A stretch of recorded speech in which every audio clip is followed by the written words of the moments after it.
I watched Robot Jox, featuring a post-apocalyptic landscape, giant fighting robots, and a bit of old-fashioned sexism. Oh, and one of the most annoying characters I've ever seen in a film. Big fight coming up, in case you didn't hear. I first watched Robot Jox when I was about 13 years old, and I remember it being a pretty cool film with some very impressive sequences featuring giant robots. I'm about to turn 45 now. Was it really such a cool film, or has it aged badly? The film opens with a pretty stunning scene of post-apocalyptic destruction. It looks really impressive. The visuals are bang on, which is indicative of the film overall. The visual effects throughout Robot Jox are constantly good. A voiceover tells us that war has been outlawed, and territorial disputes are settled by one-on-one giant robot battles. It's actually a great opening because within the first 2.5 minutes, we understand the political situation, we understand that giant robot battles are brutal, and we understand the basics of how the robots are operated. Robot Jox may feature robot battles, but there were battles in the writing room too. Slick. John Haldeman, science fiction Hall of Famer, who wrote The Forever War, wanted this to be a brutal film which used science fiction as a prism through which we see the realities of war from a soldier's perspective. But co-writer and director Stuart Gordon vetoed many of Haldeman's ideas in preference of more childish, cliched ideas. But I'm glad to see you. Very glad. Wish I could say the same. Although the residual aspects of a soldier-centric story can be found in this film, the truth is that it ended up being a more simplistic movie which feels like a live-action cartoon. But that kind of works given that Gordon found inspiration from the many animated giant mecha series such as Transformers, Voltron, Mobile Suit Gundam, Macross and numerous others. That dichotomy of ideas is ever present in the film, which causes the tone to feel uneven. The film is fairly camp at times and generally feels like a film aimed at a younger audience. But there are scenes which feel a bit mature, like when a robot falls into a stadium, crushing the spectators below. One of the problems Robot Jox has is that the established concept is flawed. Well, it's beyond flawed. War is outlawed. That's too flimsy. It just doesn't work that way. If some maniac in power wants to start a war, I'm sure if they were told, oh you can't, it's been banned, that they wouldn't just go, oh that's a shame, never mind. Giant one-on-one robot battle. The whole war is banned thing actually trivialises war. It's daft, but it does set up the film's narrative premise. Disputes are now handled by single combat. National heroes pilot giant robots. These pilots, or jockeys, are known as Robot Jox. Although there are two superpowers now, Market and Confederation, it's clear that these are basically the USA and Russia in all but name. And Achilles is the all-American hero, a legend among Robot Jox. He's contracted to battle in 10 robot fights, and has won all of them so far. His next will be his 10th and last. It's his robot which fell into the crowd and killed innocent members of the American public after his evil Russian opponent cheated over a fight to decide who gets to keep Alaska. I told you it's a dumb premise. Anyway, Achilles is racked with guilt and anger over the civilian deaths. The battle was nullified due to his opponent's disqualification, leaving Achilles with a perfect 9 out of 9 wins. But he's adamant that he's retiring, never to pilot a robot ever again, until he does, because he gets jealous that newbie Athena will get to fight in his place. Athena is a girl, a woman, a female. The tone goes from futuristic to very old-fashioned, when attitudes towards a female Robot Jox turn misogynistic. But she's a woman. Sexist and objectifying humour has not aged well, and probably felt a bit stale back in the late 80s too. They do all right against each other. Never gonna beat Jox, though. Some of them aren't too hard to look at, though.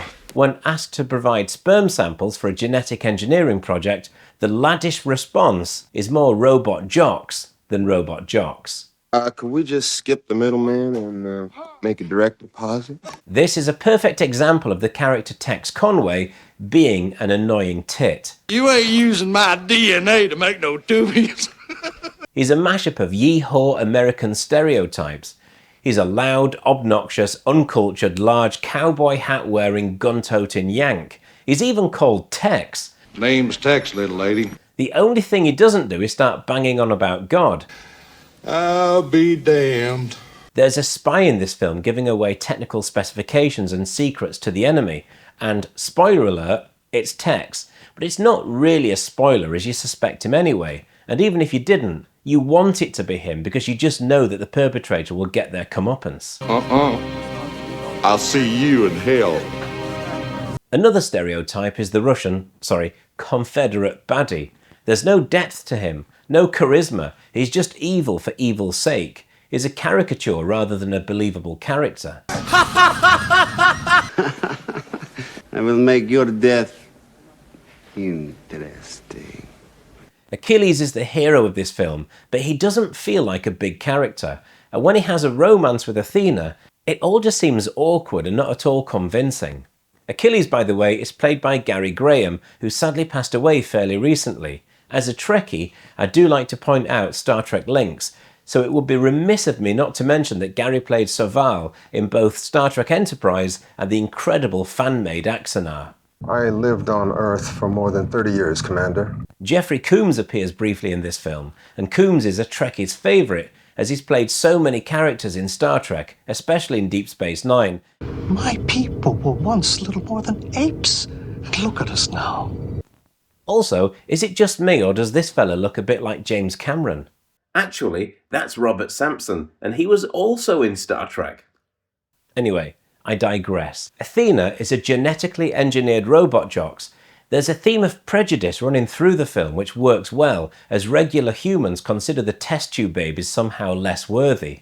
Oh, yeah, you're the one who came up with these test tube babies. A training scene where they have to ascend a climbing frame which bizarrely turns red hot in places, causing them to fall and maybe even die, seems a bit stupid. I'm not convinced that this exercise really even proves anything, and seems like a waste of resources if nothing else. But I suppose if you view this society as seeing the genetically modified humans as expendable, then it kinda works.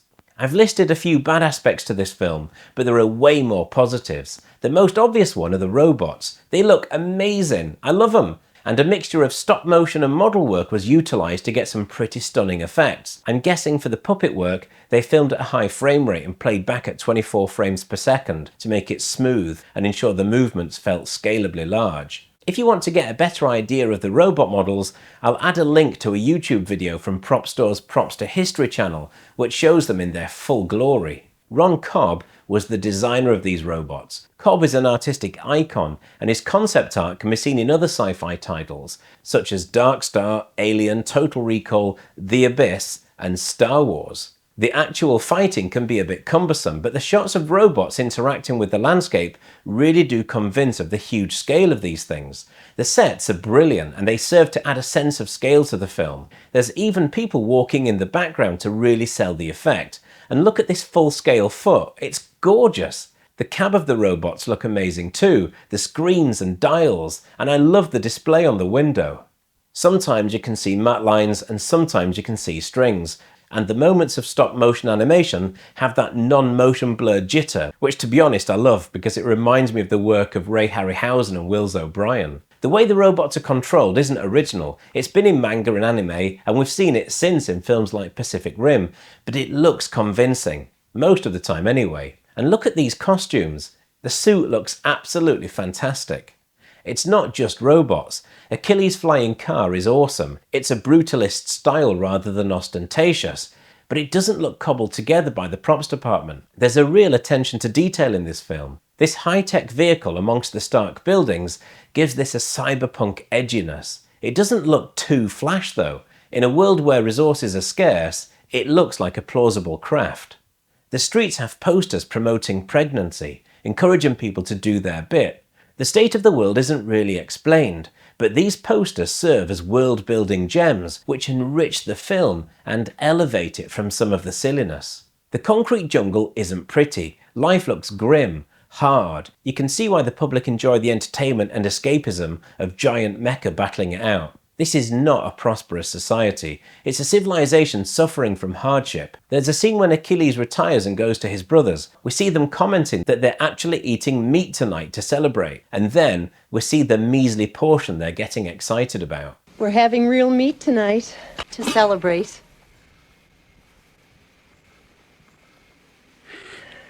My main issue with this film isn't the lack of robot battles. There's a bit at the beginning and a load at the end, and it's not the visual effects because, to be honest, I think they're pretty awesome.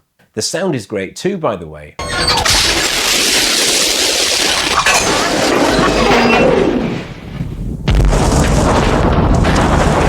The main thing I dislike about this film isn't even the blatant sexism or the annoying text or the by-the-numbers baddie. It's also not the dumb war is outlawed, let's have one-on-one robot battles concept. My main issue is that this film ping-pongs between silly giant robot battles and stark post-apocalyptic tale. Either could work individually, but they could also coexist in the same film. Robocop showed that a seemingly daft premise can actually be tied to a really rich and gritty world. Robocop is one of my favourite films of all time.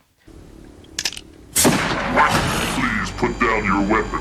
You have 20 seconds to comply. I think you'd better do what he says, Mr. Kenny. Which reminds me, this film was originally going to be called Robot Jox, but when Robocop came out, it was decided to change the title to Robot Jox. I'd buy that for $1. The film does rely on suspension of belief to a massive extent. If it didn't have the more serious undertones, then you could perhaps just accept it. But grounding the film in some sense of reality conflicts with a flight of fancy moments, like when they go into space or morphing into a car. Scenes which may well have been created in the hope that this could inspire a lucrative Transformers-style toy line.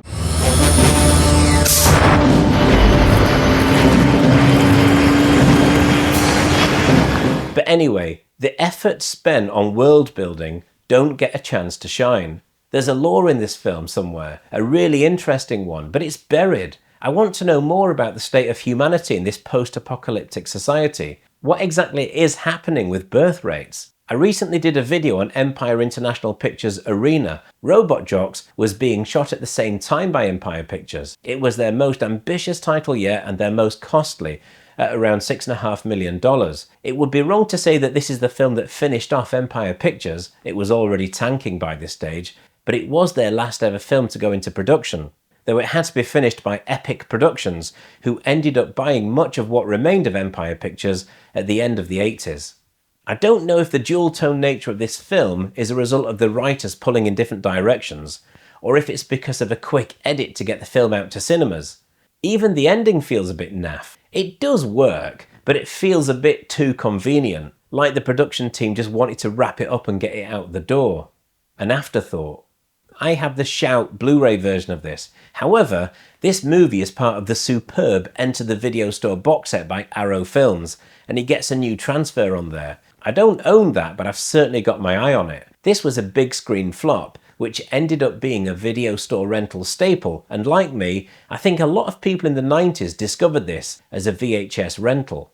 Robot Jox is an often daft, but more often fun film, rescued by superb visual effects. But there's a really amazing film underneath the surface, which we just don't get to see. Perhaps with some harmony in the writing room, or the survival of Empire Pictures resulting in more love being shown to it, instead of being a bit of fun, this could have been a genuinely great film. Goodbye.